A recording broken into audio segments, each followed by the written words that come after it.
வருடத்தின் கடைசி கர்த்தருடைய பரிசுத்த ஓய்வு காலை ஆராதனை உங்களோடு சேர்ந்து ஆராதிக்கும்படியாக தேவனுடைய வார்த்தை கொடுக்கும்படியாக தேவன் கொடுத்த இந்த மகாபெரிய சாத்தியத்திற்காக நான் முதலாவது என் தேவனுக்கு நன்றி தெரிவித்துக் கொள்கிறேன். அல்லேலூயா.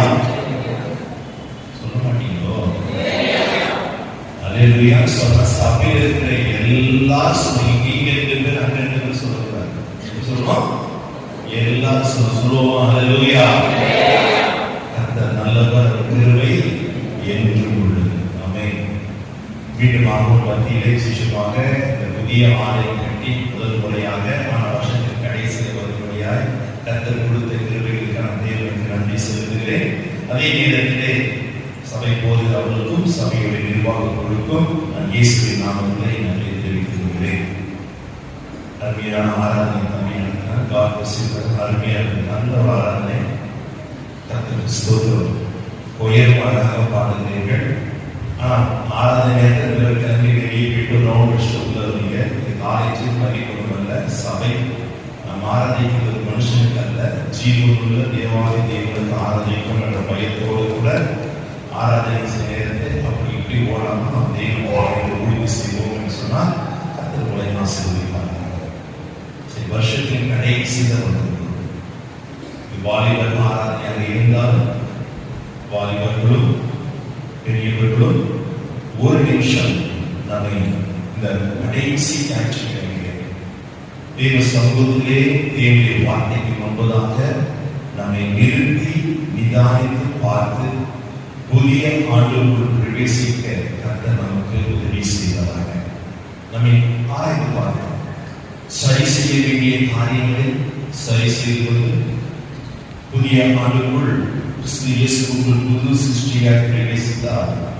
புதிய ஆண்டிலே தேவன் வைத்திருக்கிற புதிய ஆசீர்வாதங்களை சுதந்திரிக்க அனுபவிக்க தேவன் நமக்கு கிருபை தருவாராக. ஆமென். அல்லேலூயா. திருப்பி சொல்றேன். அல்லேலூயா சொல்ற 4 பேர் 3 பேர் சொல்லக்கூடாது. சபையில இருக்கிறவங்க எல்லாரும் சொல்லணும். அல்லேலூயா. கர்த்தருக்கு மகிமை உண்டாகட்டும். எடுக்கிறவர் யாரை வாசிங்க. கலாத்திய திருச்சபைக்கு அப்போஸ்தலனாகிய பவுல் எழுதிய நிருபம் 3ஆம் அதிகாரம் 3ஆம் வசனத்தை வாசிக்க. கலாத்தியருக்கு பவுல் எழுதிய நிருபம் 3ஆம் அதிகாரம் 3ஆம் வசனம். ஆவியினாலே ஆரம்பம் பண்ணின நீங்கள் இப்பொழுது மாம்சத்தினால் முடிவு பெற போகிறீர்களோ? நீங்கள் இருக்கிறதை புத்தியினால். நாம் எல்லாரும் தலைகளை தாழ்த்தி கண்களை மூடி, சகோதரிகள் எல்லாரும் தலைகளை மூடி பயத்துடனே பக்தியுடனே நம்மோடு கூட பேச போகிற பரிசுத்த ஆவியானவரை நோக்கி நாம் எல்லாரும் சொல்லி நாம் எப்படி இந்த ஆண்டை முடிக்க போகிறோம், எந்த நிலவரத்திலே கடைசி மணி துளிக்குள்ளாய் நாம் வந்திருக்கிறோம் என்பதை கொஞ்சம் நம்மை ஆராய்ந்து பார்க்க ஆவியானவர் நமக்கு உதவி செய்ய முடியாது. எல்லாரும் சொல்லி மகா இறக்கவும் கிருபையும் பரிசுத்தமும் நன்றிதாமே. இயேசுவின் நாமத்திலே அருமையான வருஷத்தின் கடைசி ஆராதனைக்கு நன்றி செலுத்துகிறோம். கடந்த 52 வாரங்களாக நீங்கள் போதுமானவராக இருந்து 52 வாரங்களும் எங்களோடு கூட பேசிக் கொண்டிருக்கிற மகாபெரிய தெய்வம் கிறிஸ்துவ. எத்தனையோ ஆபத்துகள், எத்தனையோ நாசமோசங்கள், எத்தனையோ கொள்ளை நோய்கள் எங்கள் தேசத்தில் வந்தாலும் நீர் எங்கள் ஒவ்வொருவரையும் உங்களுடைய கன்னிமணியை போல பாதுகாத்து இந்த வருஷத்தின் கடைசி வரைக்கும் நீ நடத்தி வந்த எல்லா பாதைகளுக்காக, நீ பாராட்டின எல்லா கிருபைகளுக்காக, நீ செய்த எல்லா நன்மைகளுக்காக நன்றியோடு நன்றியோடு நன்றியோடு நான் துதிக்கிறோம் ராஜா. இப்பொழுது சபையான அத்தனை பேரும் ஒரு மனதோடு வாசத்துக்கு முன்பாக வந்து இருக்கிறோம். இன்னும் ஒரு விசை எங்களோடு கூட பேசுவீங்க. சபைக்கு கரத்தில் என்ன மன்னாவை வைத்திருக்கிறீரோ அது இன்னும் ஒரு விசையில் ஆசீர்வதித்து விட்டு எங்களை போஷிக்கும்படியாக நீங்க பேசுகிற நாங்கள் கேட்கிறோம். இயேசுவின் நாமத்திலே துதிக்கிறவர்கள் இயேசுவை ஜெபிக்கிறோம். எங்கள் ஜீவனுள்ள நல்ல பிதாவே. சபையில எல்லாரும் சொல்லுங்க, சொன்னோம் ஆமென் ஆமென். என்னுடைய வசனத்தை ஆவியினாலே ஆரம்பம் பண்ணின நீங்கள் இப்பொழுது மாம்சத்தினாலே முடிவு பெறப்போகிறோ? இத்தனை புத்தி இந்த காலத்துல மாஸ்டர் கேட்டாருன்னா சண்டைக்கு வந்துருக்கீங்க. அதெல்லாம் பவுல் கேட்டான். இங்கிலீஷ்ல படிச்சு பார்த்தீங்கன்னா ஃபூல், முட்டாளா. நான் கேட்கல, பைபிள் சொல்றேன். எப்படி உங்க கிறிஸ்துவ வாழ்க்கையை ஆரம்பிச்சீங்க? எப்படி இந்த வருஷத்தை நீங்கள் ஆரம்பிச்சீங்க? இப்போ எப்படி முடிக்க போறீங்க? எப்படி முடிக்க போறீங்க? எப்பவுமே பிரசங்கி சொல்லுவான், ஒரு காரியத்தின் துவக்கத்தை பார்க்கிறோம், முடிவு நாம் எப்படி முடிக்க போகிறோம்? இந்த வருஷத்தை மாத்திரம் நம்முடைய ஆவிக்குரிய வாழ்க்கையை நாம் எப்படி முடிக்க போகிறோம்? மாம்சத்தில் முடிப்போம் என்று சொன்னால் முடிவு அழியும். ஆவியில் முடிப்போம் என்று சொன்னால் தேவனோடு கூட மகிமையிலே என்றென்றும் அவரை ஆராதிக்கிற கூட்டத்தில் நின்று கொண்டிருக்கிறோம். எப்படி முடிக்க? இதை விட இன்னும் ஒரு படி மேலாக போய் எபிரேயருக்கு எழுதின ஆக்கியோர் 3ஆம் அதிகாரம் 14ஆம் வசனத்தை வாசிக்கிறோம். அவன் இன்னும் அழகாக இருக்கான். கேள்வி கேட்கிறான். எபிரேயர் 3:14. நாம் ஆரம்பத்தில் கொண்ட நம்பிக்கையை முடிவு பரியந்தம் பற்றி கொண்டிருப்போமாகில் அல்லேலூயா. அந்த பையன் கண்ணுல புரியுமா? உள்ள வந்து உட்காருமா, எவ்வளவு இடம் உள்ள இருக்கு, வெளியே அவன் எட்டி பார்க்கறான். அதான்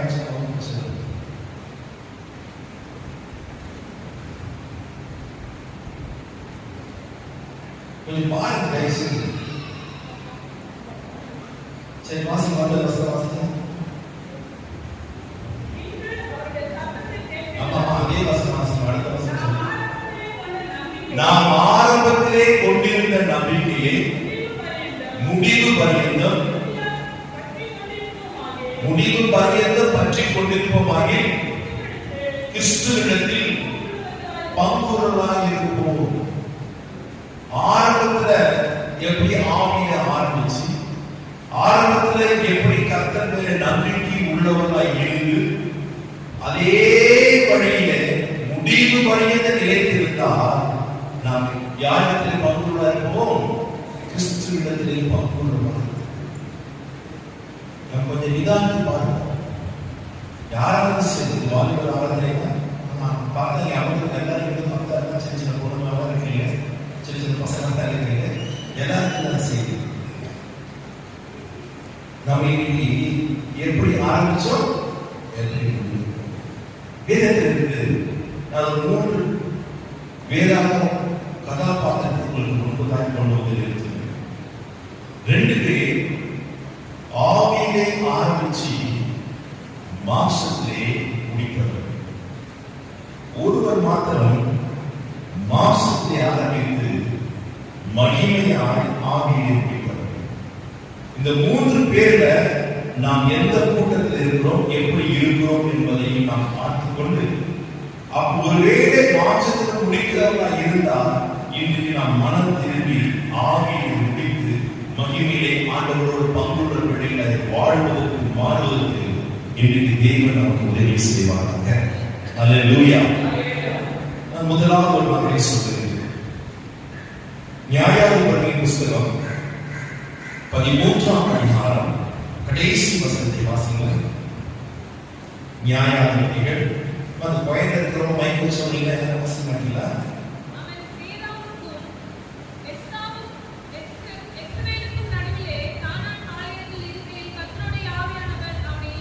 கர்த்தருடைய ஆவியானவர் சிம்சோனை என்ன செய்தாரு? மூவ் பண்ணாரு. ஆரம்பம் எப்படி? ஆவியிலே அப்படியே அருமையான மூமெண்ட்.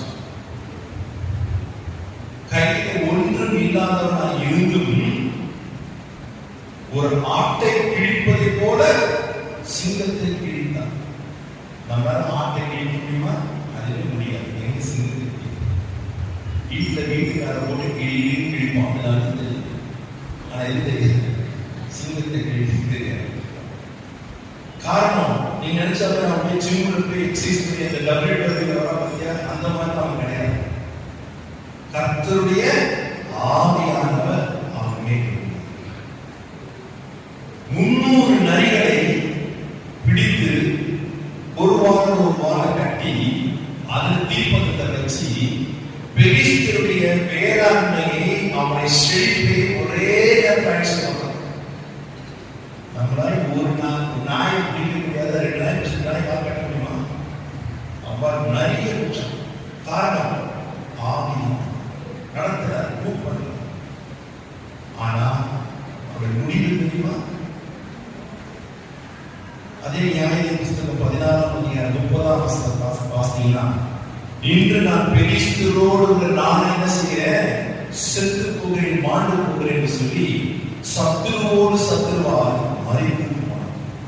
எப்படி ஆரம்பம், எப்படி முடிவு? எந்த முடிவு? ஏன் நம்முடைய வாழ்க்கையில் நல்லா தான் ஆரம்பிச்சோம். ஏன் நீங்க அப்படியே தமிழ்ல ஒரு பழமொழி சொல்லுவோம், கண்டு தெரிஞ்சு கட்டணம் போனது ஏன் அப்படியே குறைந்து விட்டது? ஏன் ஆவிலிருந்து கிராச்சுவலா அப்படியே இறங்கி மாம்சத்துக்கு வந்தோம்? சிம்சோன் வாழ்க்கையை வர காரணம் என்ன? அதை குறித்து பேச நிறைய பேசலாம். சுருக்கமாக ஒரு சில காரியத்தை சொல்ல விரும்புகிறேன். முதலாவது, அதே நியாயாதிபதி புஸ்தகம் 16ஆம் அதிகாரம் 1 வசனம்.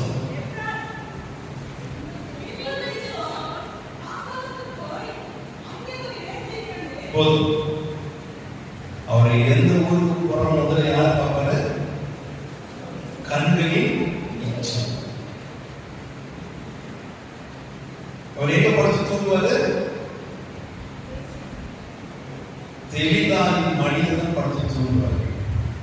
மாம்சத்தின் இச்சை. அதே 16ஆம் அதிகாரம் 19-20 வசனம் பார்த்தீங்கன்னா,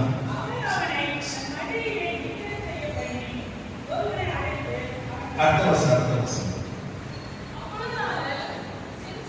சிம்சோனே சிம்சோனே, பெலிஸ்தர்கள் வந்து விட்டார்கள். அந்த மையத்தை இல்லாம சாட்சி மைக்கிறீங்களா? கொஞ்சம் சாட்சி மைக்கிறீங்க. இவ்வளவு கிட்ட இருந்து அவன் வாய்ஸ் இல்ல ஸ்டான்ஸ் ஆகிடும். அப்புறம் அதை பயன்படுத்தி கஷ்டம். அதே வச்சு அதை சாட்சி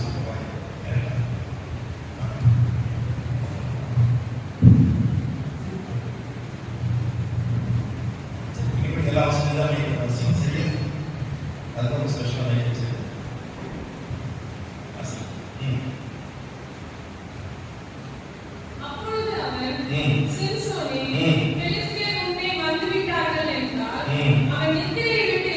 நித்திரையை விட்டு எழுந்து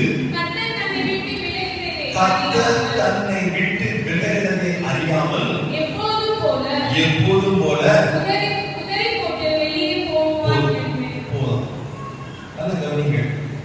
முதல்ல அவர் எந்த ஊருக்கு போனதோ யார் பாப்பா தெரியுமா?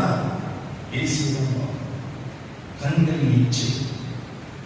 இரண்டாவது, அவர் படுத்து தூங்குறதே தெரியாத மணிதான் பண்ணுவோம். எவ்வளோ வீட்டில் போயிட்டு ஒரு தலையாக படிக்கணும். யாக்கோபை அவருடைய தாய் தகப்பன் ஏசாவை கொன்று போடுவான்னு சொல்லி பகாமாராவும் அவன் மாமாவுக்கு அனுப்பினார். அவன் தன்னந்தனியாய் மணாந்துக்க போறான். ராத்திரியிலே ஒரு கல்லை எடுத்து வச்சு தலைக்கு படுத்து தூங்கினான். பெரிய ஏணி தரிசனத்தை பார்க்கிறான். ஏணி இருக்கிறது. அதை தேவதூதர் இறங்குறவர்களும் 7 விதமான தரிசனத்தை கல்லுல வச்சு படுத்து பார்த்தான். இவரு தெளிவாத மடியில தலையை வச்சு படுத்தார். அவன் மொட்டை அடிச்சார். ஆனா இதை வந்து தெளிவாக வச்சு ஆச்சரியமான சிம்சோனுக்கு வயது கிட்டத்தட்ட 40 வயதுக்கு மேற்பட்டார். பிறந்ததிலிருந்து அவன் தலைமுறை செய்யல சொல்லுங்க. 40 வருஷம் நிறைந்த தலை எப்படி இருக்கும்? 7 சடை அப்படியே பட்டப்படையா முடிச்சுட்டு இருக்கும். நம்ம பக்கத்துல நிற்போமா? பஸ்ல யாரா ஏறி பக்கத்துல உட்கார்ந்தா நம்ம உட்காருமா? அவன் அந்த 7 சகோதரே மடியில வச்சு படுக்க வைக்கிறான். நிலைமையை பாருங்க. அடுத்து சிம்சோன், பெலிஸ்தர் வந்து விட்டார்கள். இவன் அந்த மாதிரி ரொம்ப பரிதாபமானவன். கர்த்தர் தன்னை விட்டு விலகுவதை அறியாத ஒரு வாழ்க்கை. ஜீவனத்துல நான் யார் வந்தாலும் செஞ்சிருவேன், அடிச்சிருவேன், அடிக்க தெரிஞ்சு போறாரு. ஆனா முடிஞ்சதா முடியும். கண்களின் இச்சையும் மாம்சத்தின் இச்சையும் ஜீவனத்தின் பெருமையும் அவர் வாழ்க்கையை மாம்சத்திலே முடிய முடியும். உண்மை சொல்றாரு. கொஞ்சம் யோசித்து பாருங்க. 40 வருஷத்துக்கு மேல முடி வெட்டாத தலை, முடி அப்படி அடர்த்தியா அப்படி இருக்குது. சும்மா சாதாரண மொட்டை அடிக்க முடியாது. அது தண்ணி ஊத்தணும், நல்லா ஊற வச்சு அப்படியே இவ்வளவு மடியில வச்சு பண்றாங்க. ஆனா யாருக்கு தெரியல, சொரண கேட்ட மாதிரி இச்சி இது ஒரு வச்சு சொரணை இல்லாத வாழ்க்கையை முடிவு. நம்முடைய வாழ்க்கையை பார்க்க, நம்முடைய கண்களின் இச்சையின் நிலவரம் எப்படி இருக்கு, நம்முடைய மாம்சத்தின் இச்சையின் நிலவரம் எப்படி இருக்கு. நான் இல்ல, சபையே இல்லை, ஜீவனத்தின் பெருமையை வாழ்க்கையை வாழ்கிறோம். இவை இருந்தால் இதை அறிக்கை செய்து விட்டு விடுவோம். நாம் மாம்சத்தின் முடிவை கர்த்தர் நமக்கு உதவி செய்வாங்க. இரண்டாவது ஒரு மனுஷன் தோல்வி கண்ட மனுஷனுக்கு போய் சுருக்கமாய் பார்த்துட்டு வெற்றி உள்ள வாழ்க்கைக்கு என்ன காரணம் என்பதை அதிகமாக தியானிக்க நமக்கு தேவன் உதவி செய்வாங்க. 1 சாமுவேல் புத்தகம் 10ஆம் அதிகாரம் 1 வசனத்துல சாமுவேல் சவுலை அபிஷேகம் பண்ணுகிறார். அபிஷேகம் பண்ணி ஆவியை சவுல் ஆரம்பம் பண்ணார். 6ஆம் வசனத்தை வாசித்து பார்த்தா வசனம், அப்பொழுது கர்த்தருடைய ஆவி உன்மேல் இறங்குவார், நீ அவர்களோடு கூட தீர்க்கதரிசனம் சொல்லி வேறு மனுஷனாக. ஆவியானவர் ஒரு மனிதன் மேல் இறங்கின உடனே அவனுக்கு என்னவா மாறிட்டா, வேறு மனுஷனாக மாறி. 9ஆம் வசனத்துல கர்த்தர் அவனுக்கு வேறு இருதயத்தை கொடுத்தார். 10ஆவது வசனத்திலே அவர் தீர்க்கதரிசனம் சொல்லுகிறான். ஜனங்கள் எல்லாரும் கேட்கிறார்கள், சவுலும் தீர்க்கதரிசியோ. எப்படி ஆரம்பம், சூப்பரான அபிஷேகம். நல்ல கதை. எதுக்கு ஆவியா நமக்கு தேவைன்னா, சும்மா தம்பி 2 பேட வச்சு 6 இடைக்கலாம் அடிச்சோம் கம்முள்ள குதிச்சுட்டு 2 அந்நிய பாஷை பேசிட்டு வீட்டுக்கு போவதுக்கு அந்நிய ஆவியானது. நாம் வேறு மனிதனை மாற வேண்டும். நமக்கு வேறு இருதயம் உண்டாக வேண்டும். தீர்க்கதரிசனம் சொன்னதோ ஒரு சகோதரி ஒன்று கட்டி இருக்கு வைத்து இந்த தீர்க்கதரிசனம் அல்ல. அதெல்லாம் துட்டுக்கு சொல்ற தீர்க்கதரிசனம். இந்த வேதத்தில் இருக்கிற வசனத்தை சொல்றது தீர்க்கதரிசனம். வசனத்தை சொல்லக்கூடிய மனிதனாய் மனுஷனை மாறுவதற்கு தான் ஆவியானவரை கர்த்தர் நமக்கு கொடுக்கிறார். உதிப்பதற்கெல்லாம் ஆறுவதற்கல்ல. இவன் நல்ல ஆவியானவர், வேறு மனிதன், வேறு இருதயம். தீர்க்கதரிசனம் சொல்லிக்கொண்டே போகிறான். ஜனங்களுக்கே ஆச்சரியமாயிடுச்சு. யார் இவன்? சாதாரண கழுதையை தேடிக்கொண்டு வந்த மனுஷன். இன்றைக்கு இஸ்ரவேல் தேசத்துக்கே முதல் ராஜாவாய் அவனை அபிஷேகம் பண்ணி ஆவியிலே தன் வாழ்க்கையை ஆரம்பித்தான். முடிவு அதே 1 சாமுவேல் 31ஆம் அதிகாரம் 4ஆம் வசனத்தை வாசித்து பார்த்தீங்கன்னா, ஈட்டியை பூமியிலே குத்தி அது மேல் விழுந்து தற்கொலை செய்து கொண்டு மறிக்கிற முதல் மனுஷன் வேதாகமத்திலே இருந்தான். என்ன சொல்லுங்க, என்ன ஆரம்பம்? பியூட்டிஃபுல் ஆரம்பம். முடிவு ஒஸ்ட். ஏன் அந்த இடத்துக்கு போனான்? அவனுக்கு பேசுறாங்க, அதுவும் பேசலாம். நான் ஒரு காரியத்தை தான் சொல்லி முடிக்க விரும்புகிறேன். 1 நாளாகமம் புத்தகம் 10ஆம் அதிகாரம் 13ஆம் வசனத்தை வாசிக்கிறேன். 1 நாளாகமம் 10:13 வாசிக்கிறேன். அப்படியே சவுல் கர்த்தருடைய வார்த்தையை கைக்கொள்ளாமல் கர்த்தருக்கு செய்த துரோகத்தின் நிமித்தம் அவன் கர்த்தரை தேடாமல் அஞ்சனம் பார்க்கிறவர்களை கேட்கும்படி வேண்டிய நிமித்தம் செத்து போனான். ஏன் செத்து போனான்? முதலாவது காரியம், கர்த்தருடைய வார்த்தைக்கு அவன் என்ன செய்யல? கீழ்ப்படியவில்லை.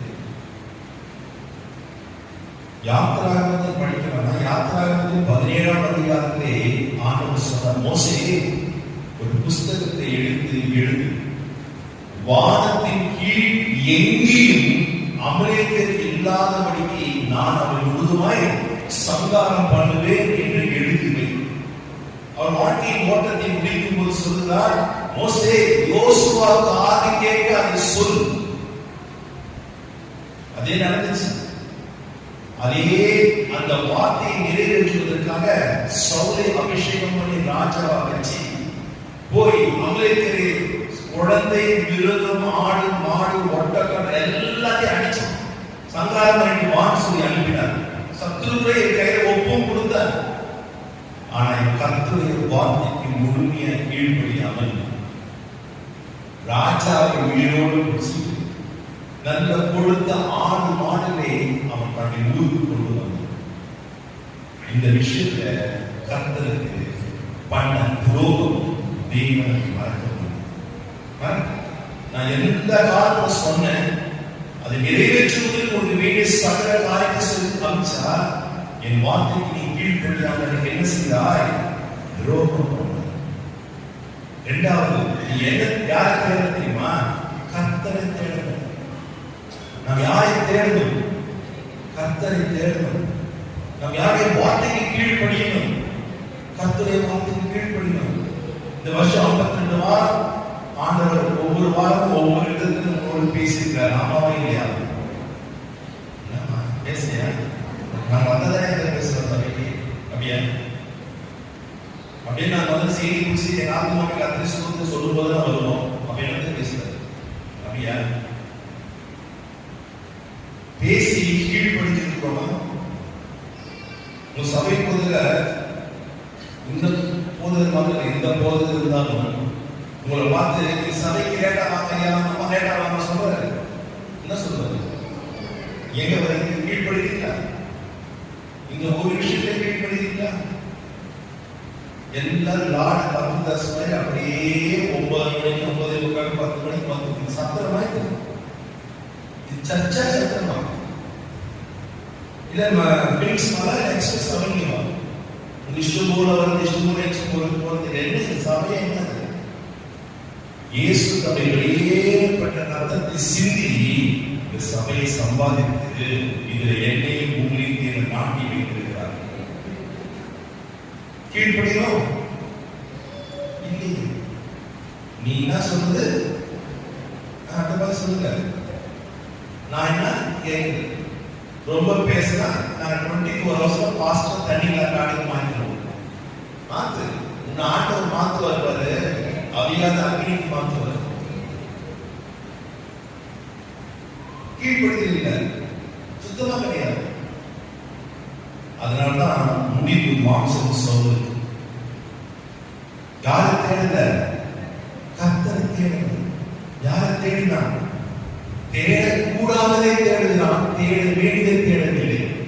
செத்தான். அஞ்சன பார்த்த ஸ்திரீயை தேடுகிறான். இங்க அவனுக்கு கிறிஸ்துவனும் அவனுக்கு குறைச்சவர்கள் அல்ல.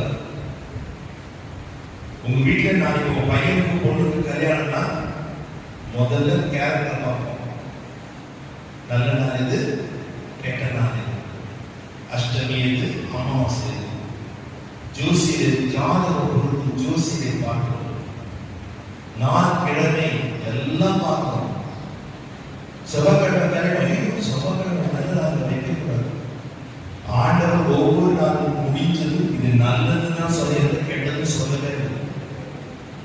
நான் பார்க்கிறோம் எல்லாம் நான் பண்ண வேண்டிய எல்லா காரியமும் பண்ணிட்டு பத்திரிகை போய் மேல பச்சை போய் எடுப்போம்.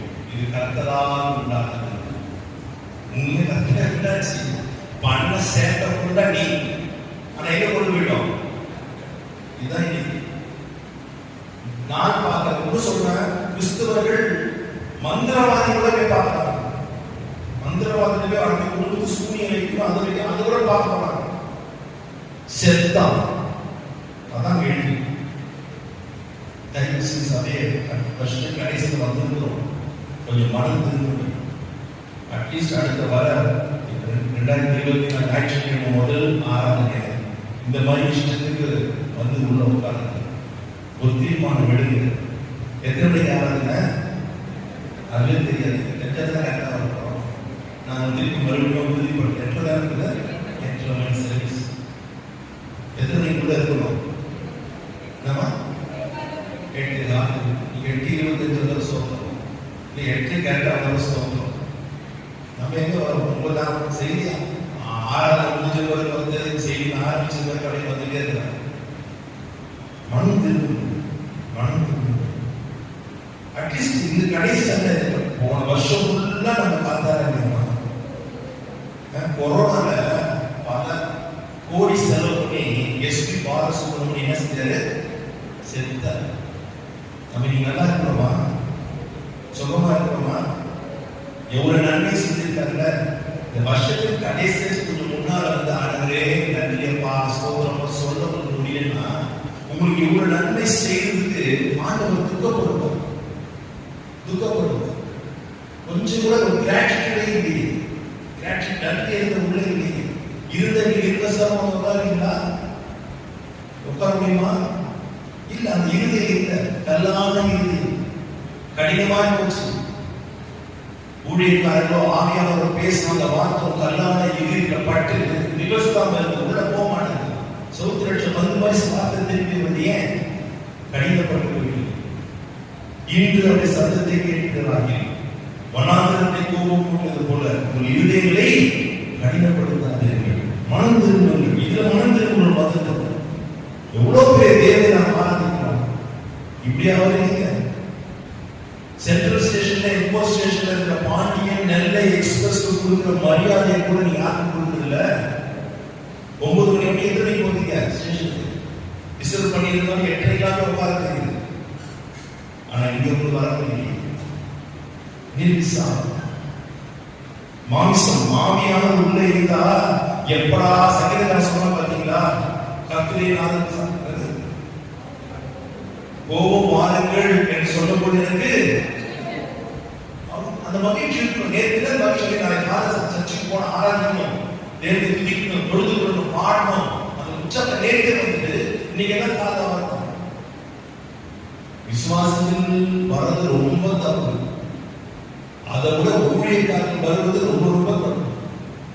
பாட்டு பாடுற பிள்ளைங்க, இசைவாசிகள் பிள்ளைங்க ஊழியக்காரர்கள். இவங்க யாருக்கு செய்யறாங்க? என்ன செய்யறாங்க? இவங்க யாரு என்ன செய்யறாங்க? ஊழியம் பண்றாங்க. நேர பாட்டுலாம் ஆரம்பிச்சு பாடக்கூடாது. சினிமா கச்சேரி பாட்டு பாக்குறீங்களா? அதுல பாடம் வாசிக்க கூட ஒரு முன்னாள் வந்து ஸ்டேஜ் இன்ஸ்ட்ருமெண்ட் தொட்டு கும்பிட்டு தான் அந்த வாசிக்கிறான். அவனு கூட உள்ள என்ன இருக்கு?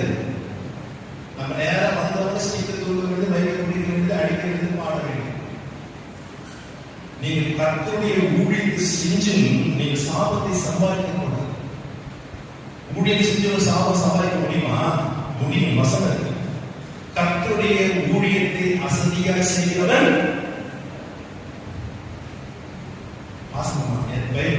புராணத்தை பேசலாம். எரேமியா 48ஆம் அதிகாரம் 10.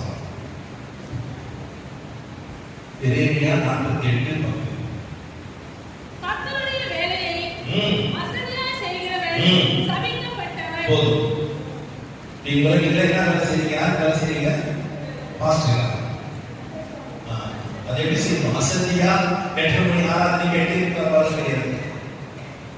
வந்து அதான் சொல்றேன், 8:30 மணிக்கு ஆராதனை எஸ்பெஷலி ஊழியம் செய்யறது 10 நிமிஷம் முன்னாடி 5 நிமிஷம் முன்னாடி வந்து கொஞ்ச நேரம் உடனே நின்று ஜெபம் பண்ணிட்டு நீங்க பாடினால் இசை வாசித்தால் கர்த்தர் அதில் மகிமைப்படுவார். நீ பெரிய கரெக்டர் மாதிரி 8:30 9 மணிக்கு வந்துட்டு வாசிக்கிறது ஒரு பிரயோஜனமும் கிடையாது. இந்த வருஷத்துக்கு கடைசி மனம் திரும்புவோம். கர்த்தருடைய வார்த்தைக்கு நாம் என்ன செய்வோம்? கீழ்ப்படிவோம்.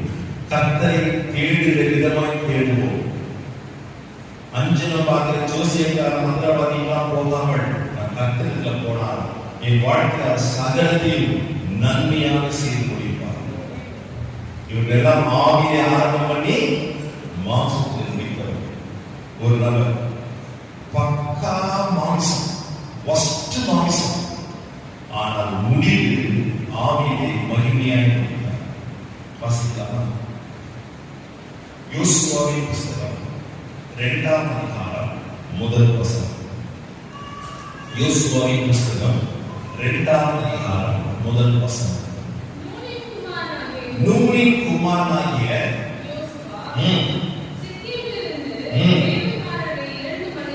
வேறுபாடு 2 மனுஷரை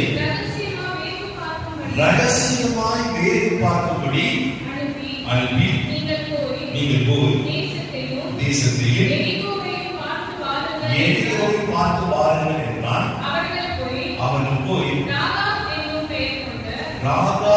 பெயர் கொண்ட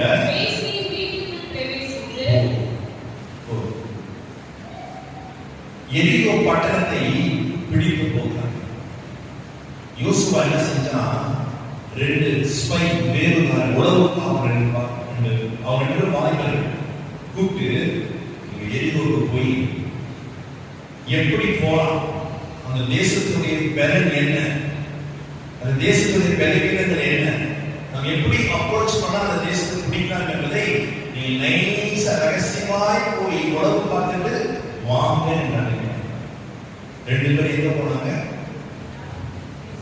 ராகா பேசி. ஏன் பேசிட்டு போனாங்க? மோசமானவங்களா? தங்கமானவங்க, வாலிபர்கள் தான் தங்கமான பிள்ளை. ஏன் போனாங்க தெரியுமா? இப்போ பாகிஸ்தான் 2 பேர் சென்னையில பாம்பு பிளான் பண்ணி வராங்க. உங்க வீட்டுல பிளான் பண்ணுவீங்களா? சொல்ல புரியுங்களா? இல்லைங்களா? நீ யோசிக்கிறது யோசிக்க யாரும் சேர்க்க மாட்டாங்க. இவன் போனாங்க 24/7 திறந்திருக்கிற வீடு இருக்குமா? பேசி வீடு. அங்க யார் வேணா எப்ப போனா போனா இருந்தாலும் சரி, பணம் கொடுத்தா போதும். ஆனா படிங்க வாசிப்போம், ராகா என்னும் பேசி. நீ பைபிள்ல இதுல யாக்கோபு வரைக்கும் இவள் பேர் எங்கெங்கெல்லாம் வருதோ ராகா பக்கத்திலேயே பேசி தான் வரும். இந்த அம்மா நம்ம சத்தியபாமா 5 வருஷம் படிச்சு பிஇ பட்டம் வாங்கின மாதிரி அது கூடயே தான் வரும். ஒரு இடத்துல மாத்திரம் தான் அந்த வார்த்தை வராங்க. மாம்சத்திலே ஃபர்ஸ்ட் லைஃப் ஆரம்பிச்ச இந்த பெண் எப்படி ஆரம்பிச்சா? மகிமையாய் ஆவியை முடிக்கிறார். மத்திய சுவிசேஷம் 1ஆம் அதிகாரம் வாசிக்கலாம். சொல்றதுக்கு 5ஆம் வசனத்துல இயேசு கிறிஸ்துவின் பிறப்பின் வம்ச வரலாறு யார் பேருமா வருது? எங்கிருந்து எங்க போனா பாத்தீங்களா? எங்கிருந்து எங்க வந்தா பாத்தீங்களா? இப்ப நம்ம எங்கிருந்து எங்க போய் கொண்டிருக்கோம், எங்கிருந்து எங்க போகணும் என்பதை கொஞ்சம் நான் யாரையும் குற்றம் பண்றது நிதானித்து பார்த்து கடைசி வருஷத்துக்கு கடைசி நாள் கொஞ்சம் ஆராய்ந்து பார்த்து சரி செய்ய வேண்டிய சரி செய்து மனம் திரும்புவதாக புதிய ஆண்டுக்குள் பிரவேசிக்க நம்மை நாம் ஒப்பு கொடுப்போம் சொன்னா புதிய ஆண்டிலே கருத்து புதிய காரியத்தை செய்யலாம். நான் அப்படிலாம் செய்ய மாட்டேன். நான் மாறலாம் மாட்டேன். இப்படிதான் 8 மணி 9 வரைக்கும் வருவேன். நான் மாசம் தான் இருப்பேன். No problem. அப்படி அதற்கேற்ற பலனை கிடைக்கும். அதற்கேற்ற பலன் ஐயோ நான் சீக்கிரமாய் வருகிறேன், அவருடைய கிரிக்கு தக்க பலன் என்னோடு கூட வருது. அதை ரிசீவ் பண்ணணும்னு சொன்னா வாழ்க்கை சரியாக பேசி இயேசுவின் பிறப்பின் வம்ச வரலாறு ஏன் ஒரு சில காரியத்தை சொல்லு. முதலாவது வசனத்தை வாசிப்போம். எபிரேயருக்கு எழுதியிருக்கோம் 11ஆம் அதிகாரம் 31ஆம் வசனத்தை வாசிப்போம்.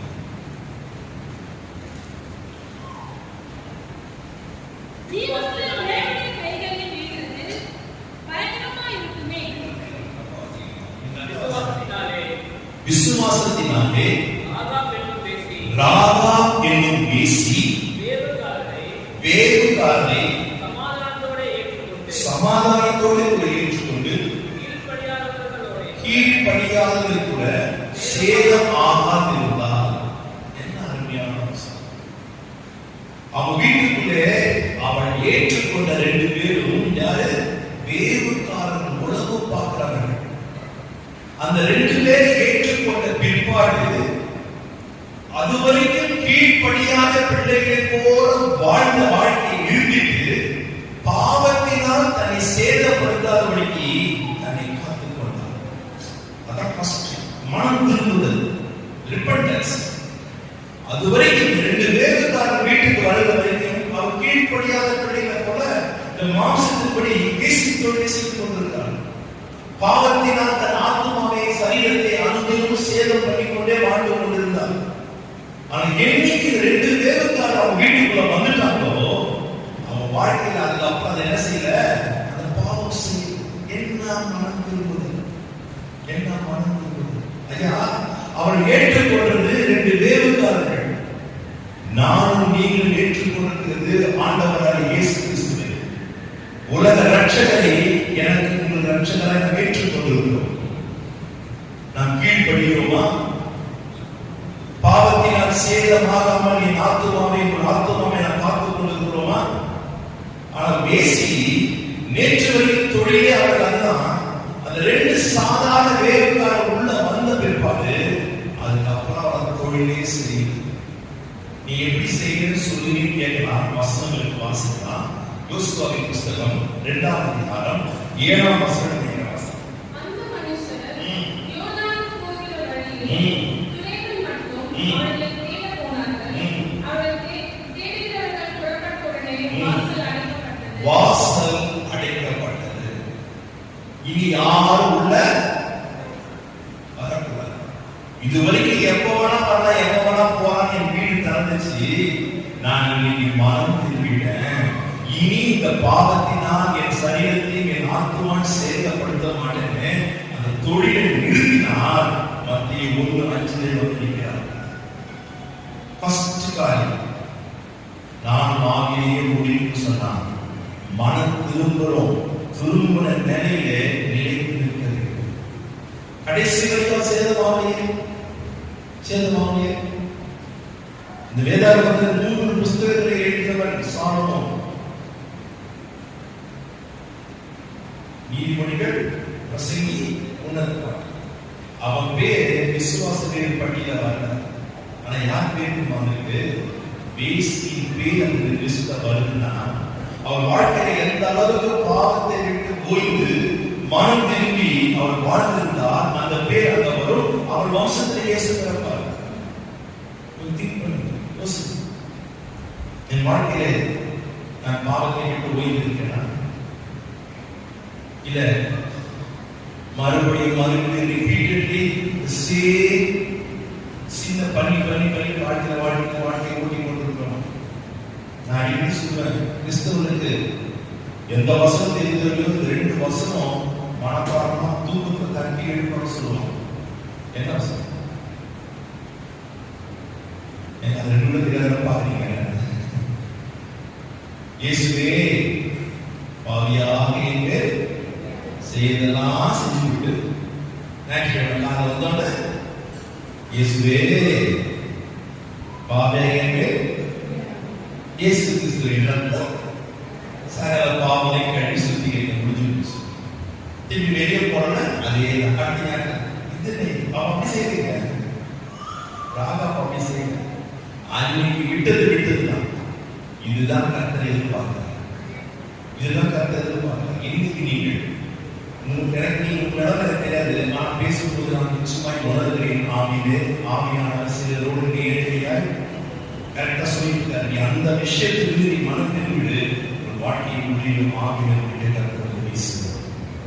விட்டுடும் வேணாம், பழைய வாழ்க்கை வேணாம். எஸ்பெஷலி பழைய சபைக்கு லேட்டா வருகிற வாழ்க்கையே வேணாம். போதலுக்காக ஊழியக்காக வரல, கர்த்தருக்காக கனப்படுத்துகிறாங்க. அந்த விஷயத்துல மனம் மாறும். முதல்ல அங்க ஆரம்பிப்போம். மனம் எதிர மனம் திரும்புது. இன்னைக்கு உங்க வாழ்க்கையிலே ஆவியானவர் எந்தெந்த காரியத்தை உணர்த்துகிறார் அதுல முதல்ல மனம் திரும்புங்க. நாளைக்கு வேற விஷயத்தை ஆவியா சொல்லுவார், அப்ப அதை திரும்புங்க. மனம் திரும்புவது எங்கேயோ ஒரு நாள் நடந்த சம்பவம் அல்ல. என் வாழ்க்கையிலே அனுதினமும் நடக்க வேண்டிய சம்பவம். ஒவ்வொரு நாள் நடக்கணும். ஒவ்வொரு நாள் ஒவ்வொரு காரியத்துல அப்படி ஆண்டு உணர்த்துவார், ஆவியான பேசுவார். அதுக்கு மனம் திரும்பி இருந்தால் நான் ஆவியில முடிக்கிற தேவன் நமக்கு உதவி செய்வார். அந்த விஷயத்துல ராகா ஆன் தி ஸ்பாட் இருந்தாங்க. வீடு கதவு வாசல் அடைக்கப்பட்டுச்சு. இனி யாரும் உள்ள இடம் கிடையாது. நம்ம மாறாக பார்ப்போம். 2வது அதே யோசுவா புத்தகம் 2ஆம் அதிகாரம் 9ஆம் வசனத்தை வாசிக்கும். கர்த்தர் உங்களுக்கு தேசத்தை ஒப்புக் கொடுத்தார் என்றும் போது அப்படியே இவ யாரு? தீர்க்கதரிசி. என்ன ப்ராப்பர்ட்டிகளா பேசுறாங்க? கர்த்தர் இந்த தேசத்தை உங்களுக்கு ஒப்பு கொடுத்தாலும் கொடுப்பாரு அப்படின்னு சொல்றாங்க. கொடுத்தார் கிரீஷ். இப்ப அவளுக்கு இஸ்ரவேலின் தேவனாகிய கர்த்தரை குறித்த ஒரு நல்ல வெளிப்பாடு அவருக்கு இருக்குங்க. ஏதோ தேவன் நிச்சயமா செய்வாரு. இந்த பட்டத்தை இவ வாழ்ந்த பட்டத்தை தான் இவர் வாழ்ந்து கொண்டிருப்பதும் வாழ்ந்தது அங்கதான். ஆனா இந்த பட்டத்தை கண்டிப்பா கொடுப்பார். என்ன ஒரு ரெவல்யூஷன் வெளிப்பாடு பார்த்தீங்களா? நம்ம இத்தனை வருஷமா சமைக்கு வரும், இத்தனை வருஷமா பைபிள் வாசிக்கிறோம். நமக்கு என்ன ஒரு ரெவல்யூஷன் வெளிப்பாடு சொல்லுவாங்க? என்ன? சும்மா வருவோம், உட்காருவோம், பசங்க மட்டும் பசங்க ஒரு மார்க் போடுவோம், அப்படியே வீட்டுக்கு போவோம். இல்லைங்க, நமக்கு ஒரு வெளிப்பாடு, ஒரு வெளிச்சம் இருக்கணும். குருடன், பிறவி குருடன் ரோட்ல பார்த்து பிச்சை எடுத்தான். இயேசு வந்திருக்காரு, அவன் காதுல கேட்டான். உடனே அவன் என்ன தாவீது என்ன வெளிச்சம் பார்த்தான்? வெளிப்பாடு தாவீது குமாரனே, கண்ணு தெரிஞ்சவங்க தெரிய மாட்டேங்குது. அவன் தச்சன் மகன் சொல்றான், பெயர்சொல்லும் தலைவர் சொல்றான். வேதத்தை அறிந்தவன் படித்த வேத வாசகம் பெயர்சொல்லும் தலைவர் சொல்றான். ஆனா படிப்பறிவுள்ள பிச்சைக்கார ரோட்ல வந்து சொல்றான், தாவீது குமாரனே. என்ன ஒரு வெளிப்பாடு! அவன் படிச்சிருக்கணும். என்ன வெளிப்பாடு? ஆண்டவரை குறித்து என்ன வெளிப்பாடு? வேதத்தை குறித்து என்ன வெளிப்பாடு? படிக்காதவங்க ஆட்டு மந்தை நீந்தவர்கள். ராத்திரியிலிருந்து தேவதூதன் சொல்லுகிறான், தாவீதின் ஊரிலே கிறிஸ்து பிறந்திருக்கிறார். சொன்ன உடனே மந்தையை விட்டுட்டு நேரா வந்தாங்க இயேசுவை பார்க்க. வரலாமா? அத்தனை ஆள் மந்தையை கூட்டிட்டு வரலாமா? மேய்ப்பனுக்கு பொறுப்பு இருக்கா? இருக்குங்க. அவனுக்கு ஒரு வெளிப்பாடு. வாங்க எல்லாம் போறாங்க. இனி பலி செலுத்துவதற்கு ஆடுதான் தேவையில்லை. பலி செலுத்துவதற்காக தேவன் இயேசுவை பிறக்க செய்து அதை பார்க்க போனோமா? என்ன ரெவல்யூஷன்! ஆடு மேய்க்கிறவனுக்கு நம்ம எல்லாம் படிச்சு ABC எல்லாம் இருக்கு. சபைக்கு நான் தான் சீனியர். இத்தனை வருஷமா வர எங்க தாத்தா பாட்டா கூட்டுறது வர என்ன வெளிப்பாடு? என்ன ஆண்டவரை குறித்த வேதத்தை குறித்து என்ன வெளிப்பாடு கொடுக்குது? அவங்க என்ன கிளியரா சொல்றாங்க? கொடுத்தா நிச்சயமா கொடுத்தா. நம்ம யோசித்து பார்க்கணும். ஒரு பேசிக்கிட்ட இருக்கக்கூடிய ஒரு பிரதானமான ஒரு நல்ல குவாலிஃபிகேஷன்ல ஏதாச்சும் ஒண்ணு நம்மகிட்ட இருக்குமான்னு நீ பார்த்து நம்ம சரி செய்து கொள்ளலாம். புதிய ஆண்டு நமக்கு தேவன் ஆசீர்வாதமாக கொடுப்பார். பசங்க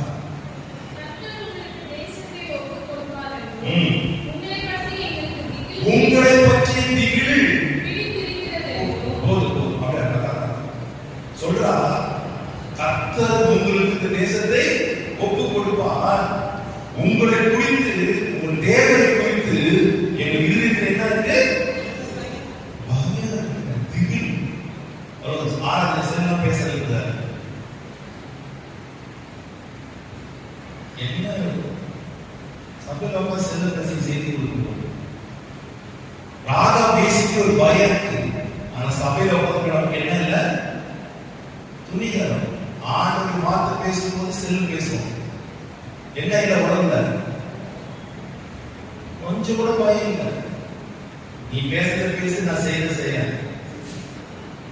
ஆனா யாருக்கு பேசிக்கு நம் தேவனை குறித்த பயம், திகில், பயத்தோட ஒரு படி மேல பேசுற திகில் பிடித்திருக்கிறது. ஒரு பேசிக்கே தேவ பயம் இருக்குங்க. அவர் இஸ்ரவேல்ல பிறந்த யூத ஸ்திரீ அல்ல. எரியோவோடு வாழ்ந்த ராகா பேசி இந்த தேவனை குறித்த ஒரு பயம் நமக்கு இருக்கா? பயம் இருந்தா நம்ம ஆராதனைக்கு இப்படி வருவோமா? பயம் இருந்தா நீ சபையில உட்கார்ந்து போன் பேசுவோமா? யோசித்து பாருங்க. என்ன இல்ல, கடுகளும் தேவனை குறித்த பயம் இல்லை. எல்லாம் சொல்லுவோம், ஐயோ அவர் அன்பானவர், சத்தியமா அன்பானவர். இன்னொரு பக்கத்தில் நாம் தெரிந்து கொள்ள வேண்டும், இன்னொரு பக்கத்தில் நாம் புரிந்து கொள்ள வேண்டும். இன்னொரு பக்கத்தில் அவர் பட்சிக்கிற அக்னியாக இருக்கிறார். அன்பான தேவன் தான், அன்பான தேவன் அவர் தான் சொல்றாரு, நல்ல கனி கொடுத்த மரம் எல்லாம் வெட்டுண்டு அக்கினியில போடப்படும். Chapter close. யார்? அன்பான தேவன் தான் சொல்றாரு. சபையில உட்கார்ந்து வருவதிலும் கனி இல்லை, உட்கார்ந்து இருக்கும்போது கனி இல்லாத வாழ்க்கை வாழ்ந்தவர்களை அவர் வெட்டுண்டு அக்கினியில போடுவார். ரெண்டு பக்கத்தையும் பார்க்கணும். சும்மா ஒரு பக்கம் அன்பானவன் என்ன சொன்னா தலைவி கொடுப்பார்ல, எல்லாம் கவனிக்கணும்.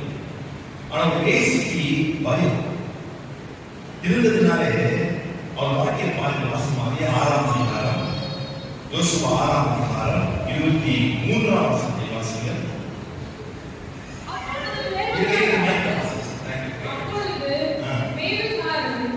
அந்த வாலிபனுக்குள்ளே போய், யார் தேவதாரன்? யாரு? வாலிபன். அப்ப அந்த தேசிய ராஜா கேள்வியா? தேசிய இருக்க கேள்வியா இருப்பா? அவங்க வாலிபன் தான் வாசிங்க. அவன் தகப்பனையும் அவன் தாயையும் சகோதரர்களையும் அவனுக்குள்ள யாவையும் அவன் குடும்பத்தார் அனைவரையும் வெளியே அழைத்துக் கொண்டு வந்து அவர்களை இஸ்ரவேல் பாளையத்துக்கு புறம்பே இருக்கும்படி பண்ணினார்கள். எரிகோ மதிமேலிருந்து வேசித்தனம் பண்ணி கொண்டிருந்த ராகா பேசி இப்ப எங்க வந்தா தெரியுமா? இஸ்ரவேல் பாளையத்துக்கு புறம்பே வந்து உட்கார்ந்தார். 25ஆம் வசனத்தை வாசிங்க. அதே அதிகாரம் 25 வாசிங்க.